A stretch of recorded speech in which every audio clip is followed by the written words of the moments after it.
Hukum membaca nun sukun dan tanwin saat bertemu dengan huruf hijaiyah ada 4. Yang pertama ada idhar halqi, yang kedua ada idgham, yang ketiga ada iqlab atau qalb, dan yang terakhir keempat ada ikhfa hakiki. Perlu digarisbawahi bahwasanya yang menjadi objek pembahasan di sini adalah cara membaca nun sukun atau cara membaca tanwin saat bertemu huruf hijaiyah. Apakah nun sukunnya ini dibaca jelas, diidharkan, ataukah suara nun sukunnya ini dimasukkan ke huruf setelahnya jadi satu, diidghamkan, atau dibaca samar, diikhfakan, atau suaranya berubah menjadi suara mim, diiqlabkan. Jadi yang jadi objek pembahasannya adalah nun sukunnya atau suara tanwinnya, bukan huruf setelah nun sukunnya. Alasan mengapa tanwin disejajarkan dengan nun sukun karena secara pelafalan, secara pengucapan, suara tanwin sama dengan suara nun sukun. Hanya saja secara tulisan tidak ada. Contoh, sami'an, di situ terdapat fathah tanwin di akhir.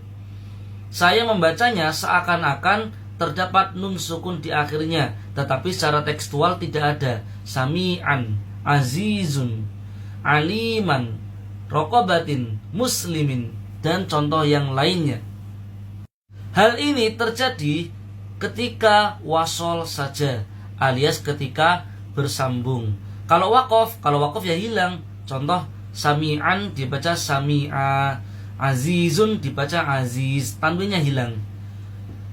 Kecuali bila mana setelah tanwin itu terdapat huruf yang sama-sama sukun, tanwin kan sukun, nun sukun. Terus setelah nun sukun bertemu dengan huruf yang sukun, dalam hal ini contoh alif. Alif kan dihukumi sukun. Maka suara tanwin ini dirubah menjadi suara nun berharokat kasroh. Contoh, qul huwallahu ahadunillahus somad. Di situ terdapat ahadun diakhiri oleh tanwin, dhammah tanwin.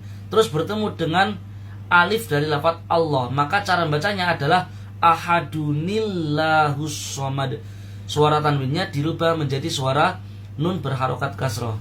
Itulah mengapa di Al-Quran biasanya ditulis dengan huruf nun yang kecil. Mengapa? Karena nun di situ merupakan pengganti daripada tanwin, bukan nun asli dari kalimat atau ayat tersebut. Semoga bermanfaat.